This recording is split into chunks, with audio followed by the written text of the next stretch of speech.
Dear jury members, welcome to this introduction to sensory analysis for tastings at the International Alpine Food Contests.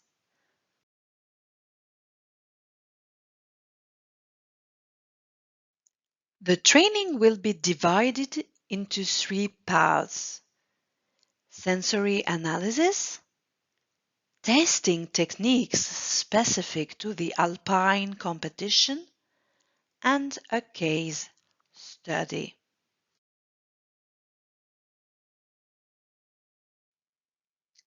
First part, sensory analysis. What is sensory analysis? Sensory analysis is the analysis of the properties of a product through the 5 senses. It is used to identify and describe a product. In sensory analysis, we use the human as a measuring instrument. In tasting, it is the human who perceives.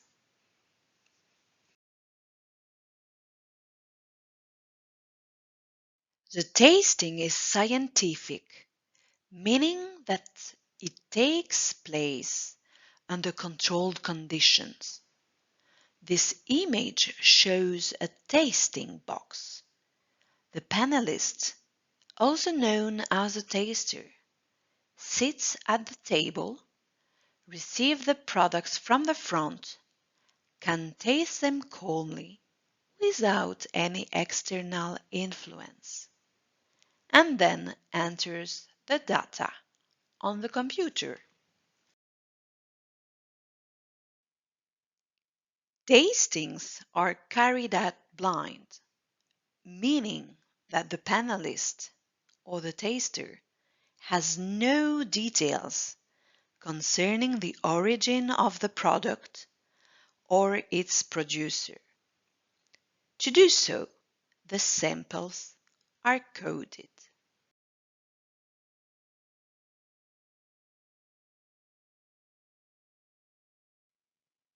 The panelists use a common language thanks to reference and intensive training.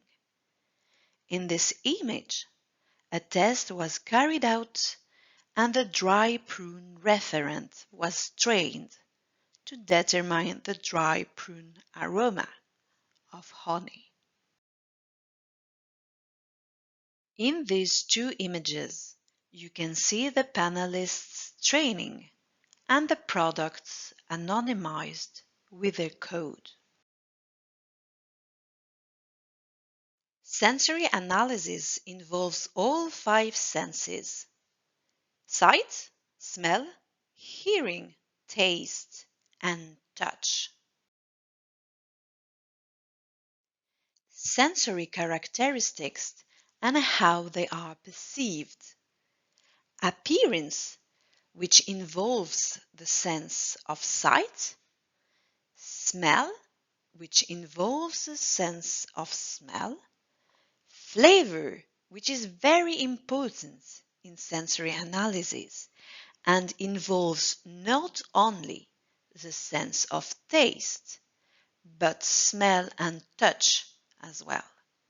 And finally, texture, which involves the senses of touch, hearing, and sight.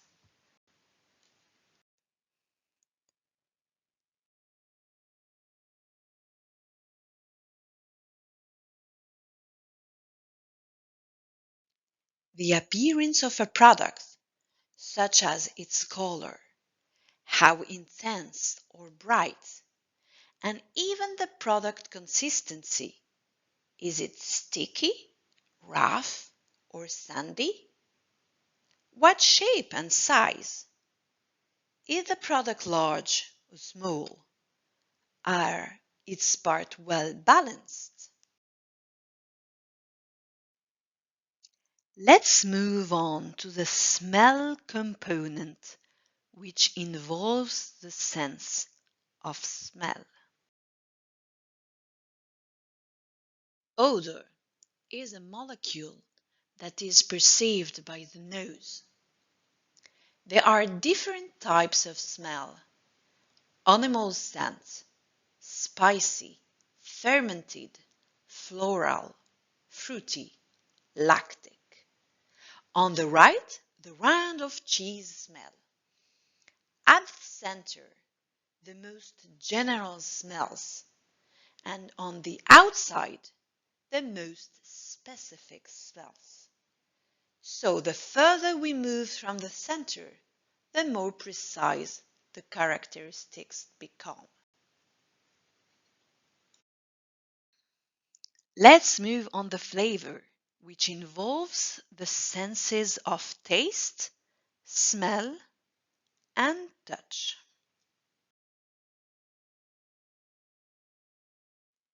Flavor is characterized by three components. Flavors such as sweet, sour, salty, bitter, and umami, which are detected on the tongue. The aromas, floral, fruity, spicy, but also more specific aromas such as rose, jasmine, banana, and kiwi, which are analyzed in the retronasal area. And finally, the trigeminal sensations associated with touch, such as cold, burning, tingling, or astringency of a red wine.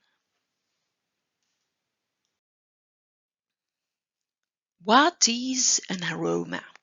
An aroma is a molecule that can be perceived in the oral or nasal cavity in the form of an odor and which is carried to the olfactory epithelium.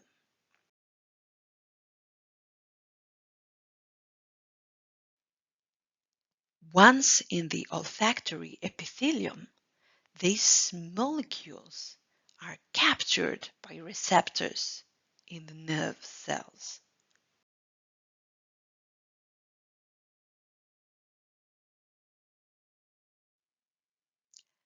The neurons transmit the information to the olfactory bulb, which in turn transmits the information to the brain. Then the brain processes this information. The first piece of information to come out is the hedonic component. Do I like this product? Do I dislike it? The second piece of information relates to memory. Have I already consumed this product? Do I remember it? Finally, the third piece of information to be generated concerns product recognition. Do I recognize it? Can I identify it? Enologists and flavorists are trained to do this. On this slide, you can see the characteristics of honey aromas. On the left-hand side, the most frequently used characteristics, and on the right-hand side, the honey aroma circle, with the most general family at the center, and the most precise characteristics on the outside. The flavors of honey are perceived by the tongue: sweet, salty, sour, bitter, umami. For honey, we regularly use a sweetness scale. Is this honey more or less sweet? A touch of bitterness, a touch of acidity? In addition to the characterization by aromas described above. To find out more, Mon cahier du goûteur de miel by Caroline Reverdy. Let's move on to the last characteristic, texture, which involves the senses of touch, hearing, and sight.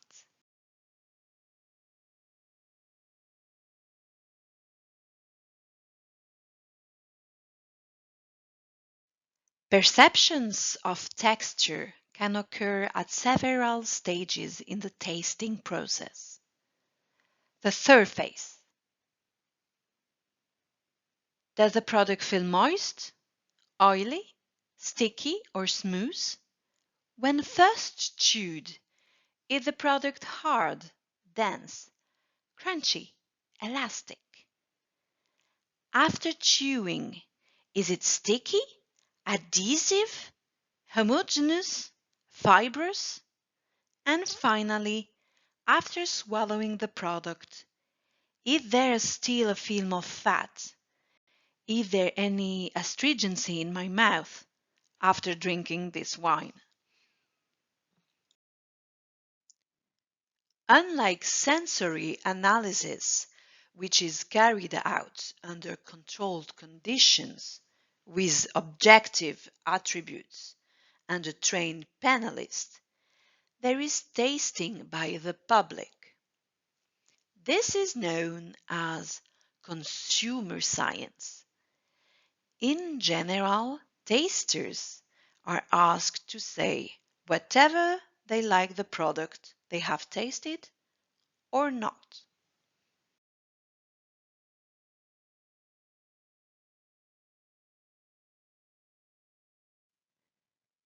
We will now move on to the technical part of tasting, the second part of this training.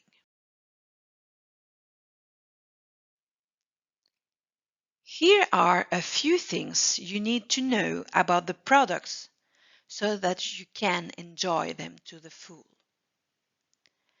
More than 300 products from the Alpine region are registered for this first edition. According to our regulations and rules, for processed products, at least 80% of the raw materials must come from the Alpine region. Unprocessed agricultural products must originate 100% from the Alpine region. 100% of these ingredients must come from the Alpine region. Processing must take place exclusively in the Alpine region. For apple juice, for example, 100% of the apples must be from the Alpine region. The products must be marketable or marketed. In other words, they must comply with the European food law. For example, in terms of labeling, hygiene, or good manufacturing practice. These products are grouped into uniform batches with a maximum of 8 products per batch to avoid tiring the taster taste buds. In general, 3 to 4 batches are tasted per day per tasting table. The maximum medal rate is 33%. So for a batch of 6 products, 2 medals may be awarded. The Excellence Award is awarded to the best product in an entire category. The Best Producer Award is awarded to the producer who obtains the best arithmetic average for all his or her products.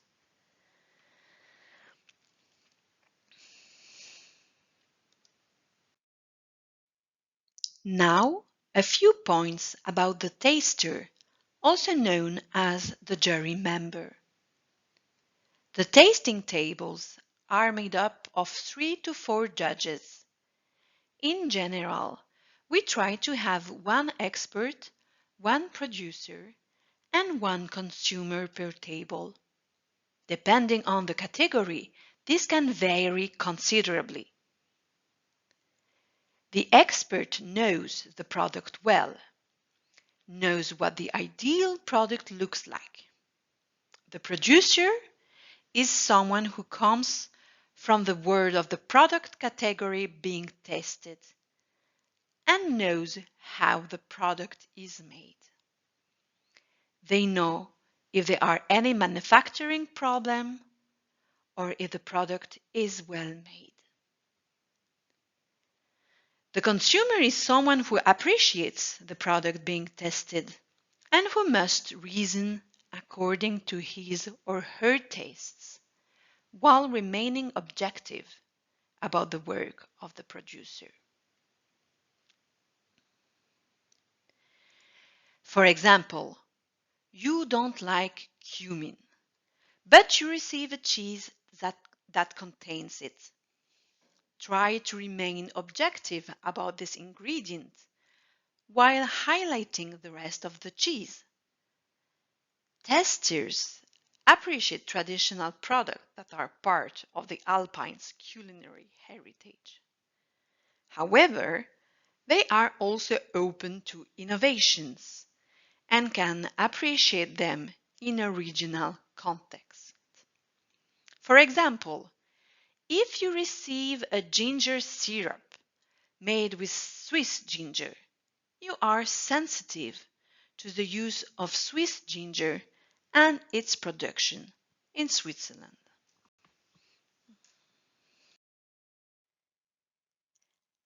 Let's move on to the assessment of the product during the competition.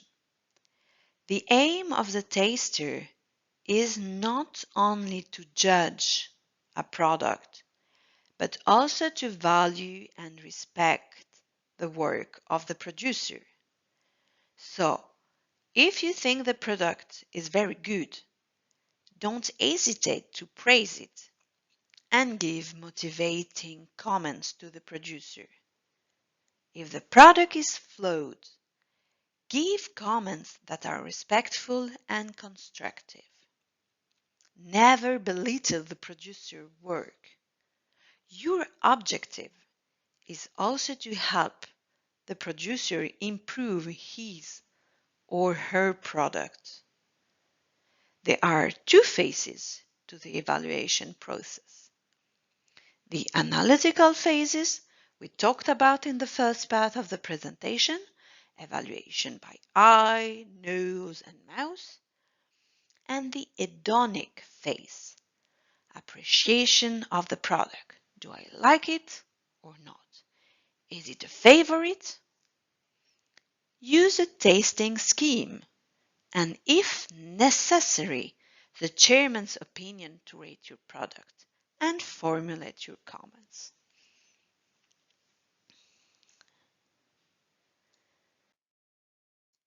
Here is an example of an evaluation scheme for perforated cheese.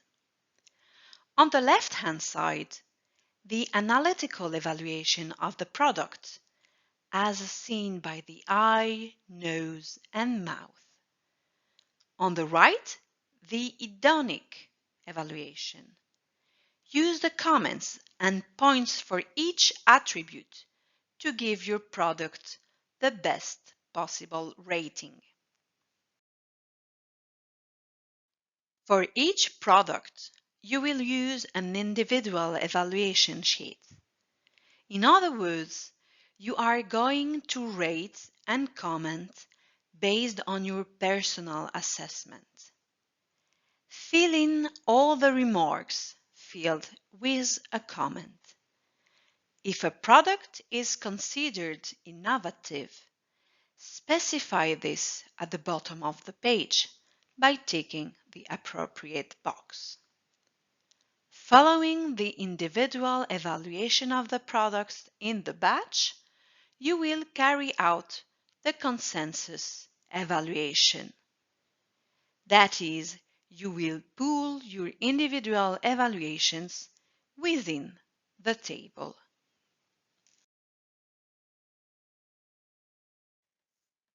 The final decision is taken by consensus, so we don't average the points and comments, but everyone agrees on the number of points to be given per attribute and the final comment. In the event of disagreement, appeal to the chair. Comments are compulsory for each attribute and for the final summary comment. The table secretary then transfers the consensus assessment to the computer on the eCMT system. Please note that all fields in the system must be completed before you can proceed to the next product.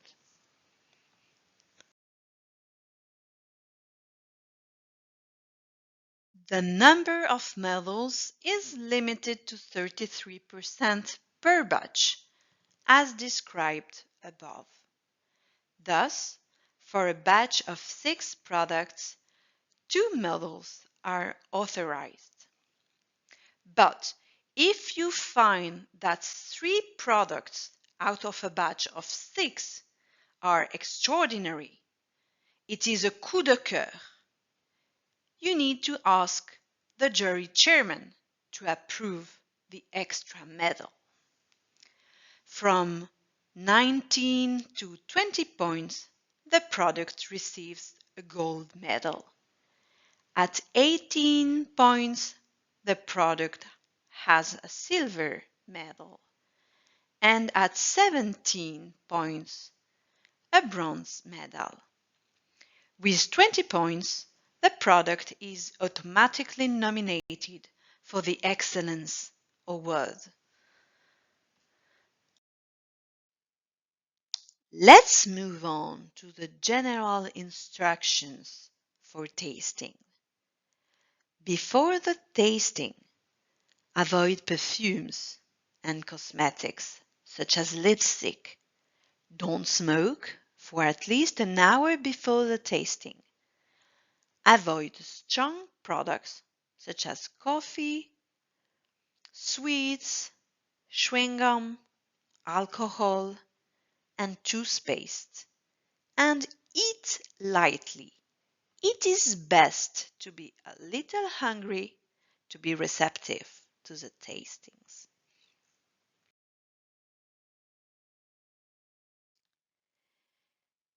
During the tasting, respect the silence. Turn off your cell phone or put it on mute. Taste individually. Do not disturb the other jury members at the table. Do not influence them by any potential mimicry.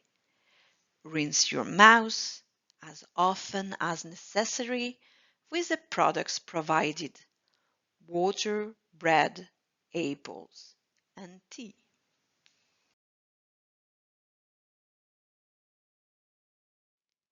Try to taste the products randomly, except for hot products such as fondue or raclette. This will be provided in a flow. Take breaks between products. Rinse your mouth as described above and try to manage your time. 5 to 7 minutes per product tops. If you have any aversions, let us know quickly. After tasting, it is important to remain discreet about what happened during the day. Do not disclose results or comments to producer or third parties. Testings are confidential. Also, don't hesitate to share your experience and give the organizing committee your feedback.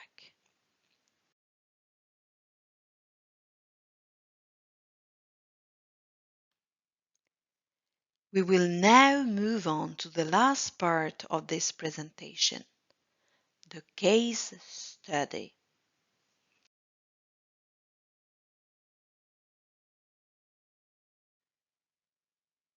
For the tasting, as explained above, you will receive batches of products.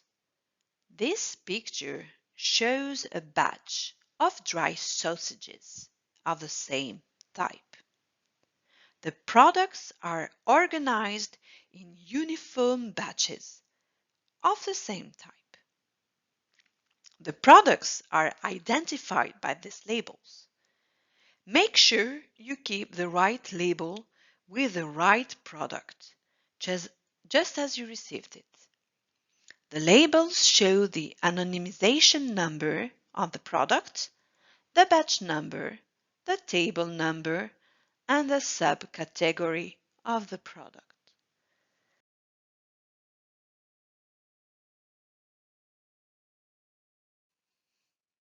The third things to do, as you saw earlier in the sensory analysis, is to assess the appearance of the product. You can hold it in your hands, turn it, and look at it. For sensitive products, obviously, don't handle them for too long. You will then smell the product to assess the product's odor. Next, prepare the product for tasting. In this case, the sausage should be peeled, sliced on the bevel so you can assess its interior. Smell it and begin to taste it in your mouth. In the case of cured ham, for example, you will have slicing machines at your disposal so you can slice the product. If you have any difficulties, ask a butcher in the room or the category president or vice president.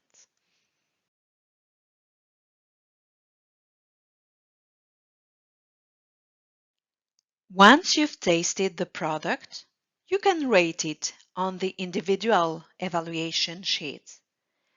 Rate each attribute with the appropriate comments and don't forget to give the final score with a summary comment. If the product is innovative, tick the appropriate box at the bottom of the page.